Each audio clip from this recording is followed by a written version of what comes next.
Hello? Hey, who are you? What's up, man? What's up, man? What's going on? Who am I here with? My name is Kevin.eyster. Kevin, man. How'd you end up out here, brother?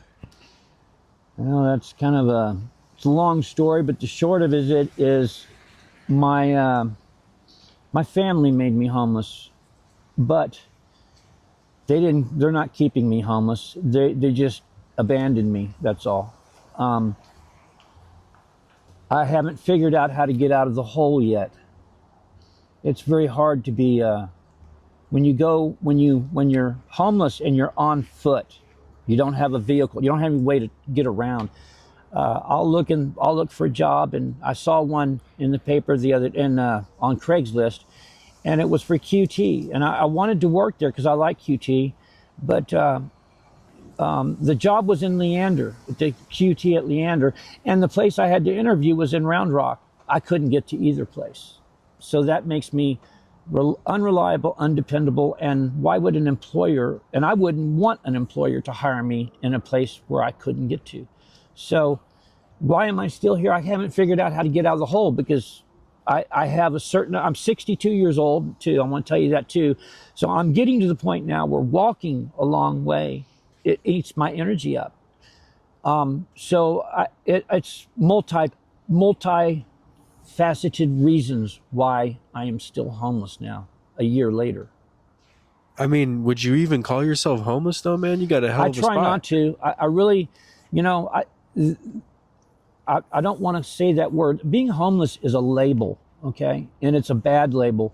Homeless people aren't necessarily bad, but what happens is bad things happen to them. And then getting out of that becomes very difficult because other people are scared of them or they feel like they're incompetent. Now, I will tell you that I have a college degree and that I'm 62 years old and I have more experience than most 30-year-olds do, most 35 or 40-year-olds do. And this doesn't lend well to interviewing because if they know you're homeless, first of all, they're not going to hire you. That's just a fact. And I'm getting too old to work in a manual labor job as a general worker. I am. I'm 62 years old. I mean, I can't do it physically. Certainly not going to be able to get the white collar job because, most weeks I don't shave because I can't get to a shower. I live in the woods. So that's why I'm still here. What led you out here? You said you've been homeless for 10 years now? Well, I wasn't, it really started when I got divorced. I had a family and I lost my daughters. At the time, I had a 15-year-old and I had a 10-year-old. I haven't seen the 10-year-old but one time, and she's now 24. And my oldest one, my 15-year-old daughter, she got mad at me for, I don't even remember what it was, but it was just me being a parent or me being tough or harsh. Like I was as a parent, I was always tough. I stood my ground, but I don't regret it. I did what I thought was right at the time. And what was your background? well, I was in sales, in high-level sales, since I was about 26. I spent about 20 years working in the telecom industry, including AT&T, SBC, and other major telecom providers. And then I started my own corporation, and I had 3 different companies. I had a roofing and siding company, and I did very well in that. And also had a staffing company, and I did staffing. And I also did bathrooms and kitchen remodeling and stuff. But And you come from a wealthy background. yeah, well, I come from a wealthy family. My mom and dad are what would be considered well off. They're not rich, but they're well off. And you actually have a doctorate. Well, I have what I would consider to be a doctorate because I'm well read, and I love historical fiction. That's my favorite to read. And I spent about a decade and a half reading all of the great authors in that category. Michael, James Michener, and those kind of books. I love James Michener because he was very well researched. He would research Texas, the book Texas, his a lot of the characters in the story of Texas and how it unfolded, the people that were living in developing the land, the names and all that really weren't relevant, so they were made up. But all the dates and the events of when things happened, like the Alamo and all that. Now there is a lot more in James Michener's book Texas, because there was some historical figures like Colonel Travis from the Alamo and all that. But anyway, 62 years old, 62, yeah. and you're about to spend the winter outside. I'd spent last winter outside, and it was very cold last year for Austin, Texas. We don't normally get this cold, and yeah, it was brutal. And I have, like I said, I have well-to-do parents about 10 exits down the road. They didn't even bring me so much as a 30-year-old blanket. I've had to rely on the community, and I wrap my tent in blankets, as you can see, and it holds a lot of heat in. I take my camping stove inside, and I'll go through a lot of those little butane containers, staying warm in the winter. But I would rather that than go to a homeless shelter where they give you a prisoner mat and a PB&J, and you get to spend the night with a bunch of alcoholics who pee in their pants. No, thank you. There's no dignity in that. Would you say it's more dangerous to stay in a homeless shelter than out here?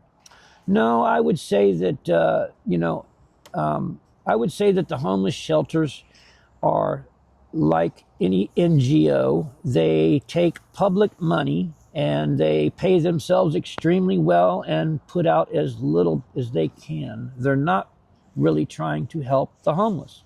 They shelter some folks. They rent a warehouse and they pay themselves $400,000, $500,000 a year. So they're just another NGO stealing money. By the way, homeless people aren't criminals. The real criminals are the rich. Because you used to be the rich. No, I've yes and no. I mean, I've made a lot of money in my life, but I did it the honest way. I worked for corporations, and I got paid commissions on big, huge deals that I'd turn. But a lot of what's really recently discovering what Elon Musk did with Doge really opened my eyes. One is my dad ran businesses, so I understand business from a business principle, the structure of a corporation or an LLC and all that. And what I saw with the NGOs going on in this country was there was tons and tons of them formed, and they were funded by the U.S. government, but the U.S. government did not hold them accountable to anything. So they're paying themselves millions of dollars and they're accomplishing nothing. That's just graft and corruption. And those people are considered rich.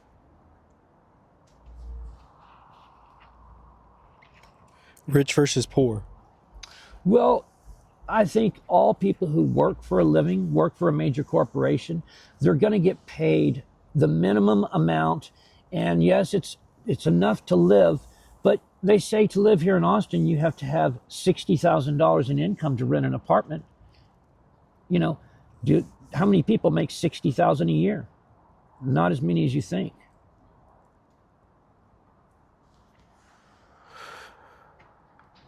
I asked you, why did they make homeless illegal? I think that you said something. I think that it's a perception about well, first of all, as humans, we like to separate ourselves.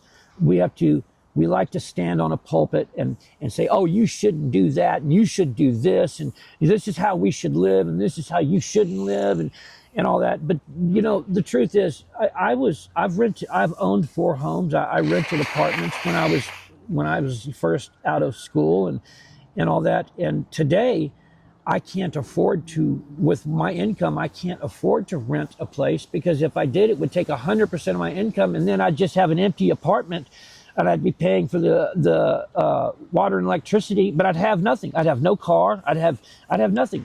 Feeding the machine. I'd just be feeding the machine. What's the point? You know, right now I'm living for free, and people don't like that. Wow, you know, I just said it. I'm living for free. You said something interesting to me earlier, though. I asked you, you know, why would they make homelessness illegal? And you said they didn't make homelessness illegal. They made being poor illegal.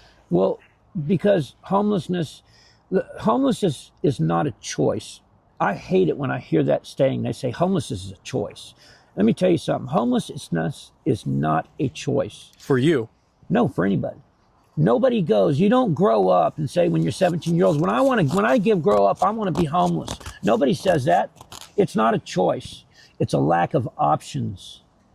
All right? The lack of options. What are my options? There's an apartment complex right there. The cheapest apartment there is $1,500 a month. I get $2,000 a month now in Social Security. So I'm supposed to give them $1,500 and then pay the rest in electric bill, and I'll have an empty apartment? No, I don't think so. No, homelessness is not a choice. It's a lack of options. There is a lack of options, and it's getting worse.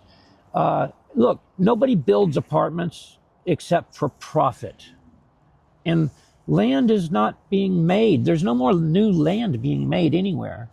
And so what would you say, because I interview a lot of homeless people, what would you say to the people that have spent over 20 years, decades on the street, and that they just love it? I think that there is some people, and I'm going to tell you this now. I'm 62, so I don't really count, okay?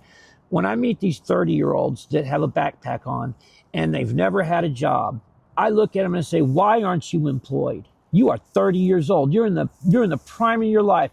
You know, as a man, nobody cares what you do until you're about 25. And if you're still just meandering around by the time you're 25, there's something wrong with you.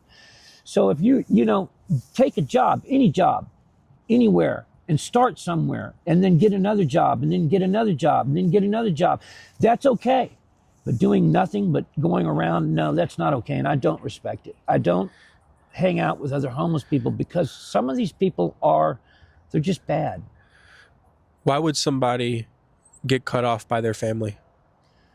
I have a narcissist brother who has control of my mentally ill parents, who think I'm bad because I had employment issues from my previous divorce and DWI. They pinned you as a bad guy. My parents have introduced me as the problem child my entire life. They used to take us to their friend's house and they say, oh, this is my son, Greg, and this is our problem child, Kevin. That's what my parents have done their entire life. And while they could help me, they could have helped me, they chose to turn their back and make me homeless. I have forgiven them for that, but I'm living with the consequences. Introducing you like that, what does that do to your psychology, do you think?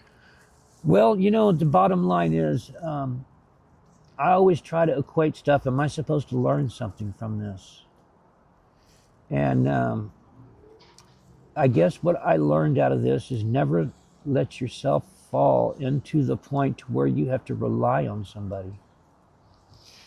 You know, I've always been a self-made person, and I took care of myself, and I'm in a spot now, being that I'm being age discriminated, I'm being categorized as homeless, and because of homeless, I may not look at times like a modern person. Like I don't shave all the time, or you know, a little unkempt. But hell, I have to haul water into my camp every day. 50, 80 pounds of water. It's not easy. Being homeless is one of the hardest things I've ever done, ever. It's little things. It's a lot of little things. I've got to go to the restroom. I have to get on my bike and ride somewhere that'll let me go to the restroom. I gotta plug my phone in. I got to go plug my phone in and find a place to sit on concrete for 2 hours, whether it's wet, dry, or cold.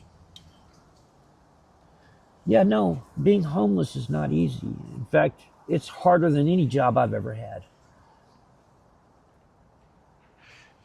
And what have you done in your professional career? You said you've owned 3 companies. Like I said, I had a staffing company called Alternative Solutions, and then I had a roofing and siding company, Metropolitan Roofing and Siding. And I started a company here in Austin when I still had a vehicle, Rockstar Renovations. And I was actually custom making bathroom wall systems with epoxy and colors. I could turn it into anything. And the lady that I was staying with died. She was an elderly lady with cancer, and she let me move in to take care of her. And so I turned her garage into a shop, and I just didn't suspect she was going to die anytime soon, but she died on me, and her family kicked me out, and that made me homeless again. You know, but I really wasn't homeless. This is the first time I've really been homeless, because there's different grades of homelessness. I was living in my car. Okay, living in your car, you can at least drive yourself to the store. You can operate. You can go get a job anywhere in town. You can go to an interview. You can keep your stuff clean in the trunk. You're done. You can go to a laundromat. But when you're on foot and you have to carry everything, some of these people that are homeless on foot carry everything they own in their backpack. Okay. Yeah, think about it. Where are you going to put your clothes? Where are you going to put your second pair of shoes if you're homeless and you're on foot? You're going to leave it somewhere in a hole that you can hide your stuff in? No, everything you get gets destroyed. It's just destroyed. Have you ever been swept out of a camp? Not yet. I'll give you a story. That's happening in a large degree When I right first now. moved here to this site, I was on the ground. I had a tent. I'd bought it at Walmart for $40 or something. And I came home from work one night, and I opened my tent, and there were 2 skunks in my tent. And I said, hell, I got to get off the ground. So I built this platform, and I put my tree in a tent. And then I noticed that on the tent, when I put the new tent up, it said in the instructions, don't put your tent by a tree. You might be struck by lightning. So, yeah, I've got a tree in a tent manufacturing, and I'm in a tree. I actually interviewed a guy a few days ago. He got bit by a brown recluse on the face. I've had several people warn me about brown recluses in particular, and especially out here. It's because in a tent, it's enclosed, you don't think about it, and you reach under something and boom, you get stung. A lot of people get them on their fingertips mainly, but I have not seen any, and I spray some poison around my tent inside to keep the spiders down and a little bit of mosquito control. And trust me, this isn't a place you want to be. I don't want to be here, but I am here, and I'm having to deal with it. If your kids see this, what would be your message to them? I love you. Miss you. When's the last time you made that connection? Another long story I'd rather not go into, but I haven't talked to my daughters in 10 years. And when I got divorced, my ex-wife took my children and moved to another city, leaving me behind.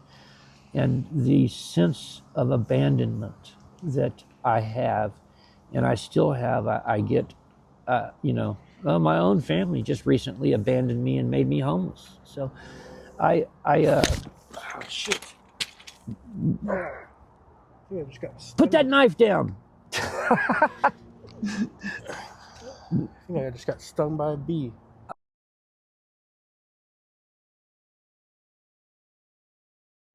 Something, possibly, but it probably was a horsefly. That shit hurt like a motherfucker. It's probably a horsefly. They are not as, there's no bees out here. Although he told me, my campmate over here told me he found a hive of some kind of, Is it red? no, Where? Right here. Put your finger on it. Right. Oh yeah. It's in fact it's don't touch it. Just leave it alone for a second. Okay. What it is it's spreading. It's turning red like this. It's moving outward. So something bit you that was probably either a horse fly or some kind of I see them. There's some kind of fly out here that's kind of hairy. It's kind of big, and I think they're biting flies. You know, that just bit the shit out of my fucking trap. I'm not gonna edit that out because that's crazy, bro. Well, that's what I live with, you know. I'm Literally. sorry that you got bit sitting in my chair. It's all good. You might show them the setup I have. Yep, there you go. And that's kind of why I told you earlier, like, this is your home. Yeah. Well, this is my temporary home. I don't want to call it my home because it's not mine, and I could be thrown out at any time. And I've been watching the people I do know in these other encampments. They just got through clearing everybody out from behind AMC Theater, and they gave people notice over on down the street on another encampment, and all they do is move people around. You know, these people will get what belongings they can put in a shopping cart, and they'll move to another spot and start making a new camp. But that's all they do is move us around. I mean, they're not solving the problem. Although I will say I do know people who are getting some help from I don't know who they are, but they are helping people getting placed into apartments. They pay the deposit and a couple months rent. I would love to. I've applied 5 times, but I think that because I just don't think that I come off as rich, white, not going to give me anything. All right. That's my take. Something's rotten in Denmark. Well, yeah, something's been rotten in Denmark for a long time. Our government is rotten. And people who work for the government are rotten. They say that government workers are a voting bloc in and of their own. You think about it, if your husband works for the U.S. government, then all of his family members are going to have the same mindset that he has, okay? So that's why they become look how many government workers there are nationwide, and you got a voting bloc. And they're you know, I think that I heard something about national federal employees making something like $130,000 a year. I can't confirm that, but that's a lot. It's higher pay than private industry, is what I understand. If someone could help you in your current circumstance, what would you ask for them? And what I really need right now is I need a car. I need to get mobile again, because as long as I'm on foot, I can't. How big an area do you think I can walk around and look for a job in? How far can I go? You know, I'm so limited by transportation, and a car provides me a place to shelter from the rain and keep my stuff, not have the raccoons go through it. And I'm in desperate need of a car, and I'm willing to pay for it. I got income, but I can't. Nobody's going to give me a loan. I can't. All the banks are tightened up because of the automotive apocalypse that's going on right now in this country. So if anybody's got a car out there that grandma doesn't need anymore or something like that, I'm a good mechanic. I don't mind if it has a couple problems. I really need some help. If you have some vehicle that you need to get rid of, please get a hold of me. Kevin, 737-975. Don't put your number on there. Don't put your number. We'll put your email and your social media in the link in the description. Okay. Okay. Yeah, man. I mean, a really impressive treehouse you have here. You know, literally triangle, one of the strongest structures. I was standing here and I noticed that this tree had a V in it, and I thought, well, what if I take a board and put it in that V? And I looked across, and there was another tree that had a branch sticking off. I said, well, I could put it right there. And then I just had to come over here and make then I just took plywood from behind the stores and hauled it over here and nailed it all. I had a rechargeable, so I got screws, and I made myself a platform and put the tree up in the tent so that I got off the ground and away from the skunks. But the raccoons and possums still climbed in. They still bother me, but they lived here first.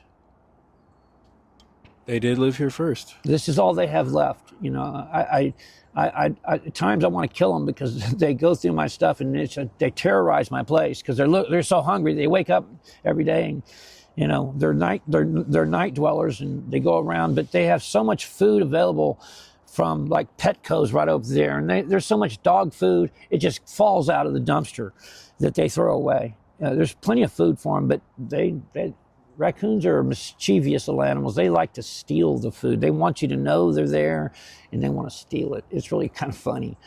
But hey, what's up, Cuba? Hey, how you doing? That's my campmate. So, what other kind of question can I help you with on this? What's the most pressing question you think? Would you say that you're so intelligent that it's hard for you to fit in? I would say that, yes. I would say that I'm mature. I've had a lot of years. I've lived 25,000 something days, okay? And I've learned a lot in those 25,000 something days. And I know more than most people, but I'm not an expert at anything, okay? I'm not a degreed expert. You go to college, you declare a major. The reason that word declare is a special word. You're telling the world that you're going to study and become a subject matter expert, and then they give you a little certificate, a piece of paper after 4 years saying that you have the right to work in that profession. And I don't have that right to declare that.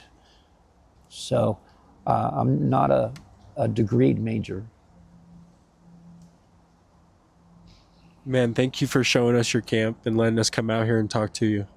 All right, thank you. And then, it's really great talking to people like you, honestly, man, because 62 years old, you have Social Security, and because of the cost of living right now, you can't even sustain yourself. No. If you could have a message to the people of America and to the people of the world, what would you say right now? I would say that it's easy to look at somebody and categorize them as, well, he chooses that, or it's the path going down is like a slippery slope. Climbing is even worse. Try climbing a greased pole, okay? I'm in a hole I can't get out of, and I'm not unintelligent. I told you earlier, for me to get out of this hole, it's going to take help. I need some help. We're all in this country that we call the United States of America together. And by the way, I'm not for immigrants just crossing the border and coming here. We don't need them. We don't have enough jobs for everybody as it is. So yes, I want them to focus on American citizens and not giving $40 billion to, or $400 million to Argentina or any other thing like that. It's ridiculous. We've got too many people in poverty in this country. Man, we're going to pray for you, brother. Thank you. God bless you.